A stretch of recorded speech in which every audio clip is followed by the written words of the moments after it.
C'est devenu le refuge d'une femme qui a vécu l'horreur il y a 40 ans. À sa majorité, Karine Veilleux a quitté une ville où tout le monde la connaissait. Saint-Georges, c'est pas une grosse ville. On m'appelait soit l'enfant de Diane, l'orpheline. D'un côté, il y en a qui trouvaient ça triste. Puis de l'autre côté, on m'appelait, c'est la fille du toit, là. Ma mère, j'aurais aimé ça la connaître, là. C'est sûr, ma mère. Puis je me dis qu'elle avait l'air à l'aimer. Dans la nuit du 29 mars 1981, le père de Karine Veilleux fracasse une fenêtre et s'introduit dans le logement de son ex-conjointe. Moi, je dormais avec ma mère. Fait qu'en se levant, moi, je me suis levée en arrière d'elle. Ma mère criait. On est arrivé dans la cuisine. Mon père était déjà dans la cuisine avec son arme dans les mains. Moi, je me cachais en arrière d'elle, puis j'ai entendu 3 fois bang. Elle s'est pas levée, là. Puis mon père, il brassait l'arme à feu devant moi puis ma soeur. Finalement, il retourne son arme contre lui. J'ai fait des cauchemars pendant 2 ans. J'ai bégayé longtemps après ça parce que j'avais de la misère à parler. Puis, tu sais, on m'a tellement dit d'être gentille, de ne pas parler, que ça a comme fait un mouton. Karine, 3 ans, et sa grande sœur, 8 ans, sont confiés à un couple sans enfants qui habite la même rue. J'étais comme à proximité du drame. On avait juste notre travailleuse sociale qui prenait pas le temps d'écouter ce qu'on avait à dire. Qu'avec les animaux, c'est plus facile de se rapprocher de la vie avec eux autres. Dans le livre qu'elle publie en 2012, Karine raconte ses relations amoureuses difficiles et ses problèmes d'alcool.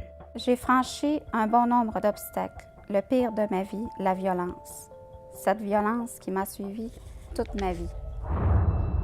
L'actualité la désole. Moi, c'est arrivé en 81. Ça n'a pas changé, pas en tout. La personne qui a commis le crime, on va essayer de lui faire une thérapie, on va essayer de le réadapter, mais la victime qui l'a reçu, elle va être beaucoup moins aidée que la personne qui l'a fait. Mon père m'a dit, ma mère, je sais pas si elle est vivante. Le 5 juillet 2012, le père de Dania Némé a poignardé sa femme en présence de ses enfants de 12 et 16 ans. C'est moi qui ai téléphoné le 911 et je me suis enfuie de la maison. Je me rappelle que j'étais dans la rue et j'ai crié pour de l'aide, une ambulance ou des policiers. Ils ont sorti mon frère et la première chose que Nadim m'a dit, c'est « Est-ce que maman est morte? Est-ce que papa a tué maman? » La jeune femme, qui a 24 ans aujourd'hui, a grandi dans la violence. Tous les jours, il m'a intimidée. Je n'avais jamais le droit de sortir de chez moi, jamais. Ma maison, c'était comme une prison. Je n'avais pas le droit d'avoir d'amis à l'extérieur de l'école. C'était le contrôle absolu. Le père de Dania a été reconnu coupable de meurtre prémédité en 2017. Mais dans 2 mois, il va retourner en cour pour en appeler du verdict de culpabilité, une procédure qui terrorise Dania.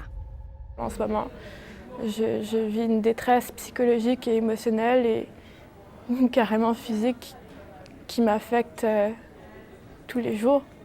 Je suis rentrée à l'université aux HEC à 17 ans, mais malgré tous mes efforts, je les sens anéantis. Mon passé me rattrape continuellement.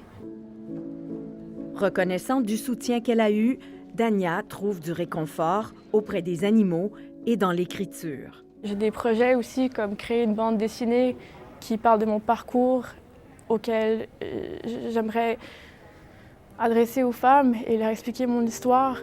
Le besoin de raconter pour survivre.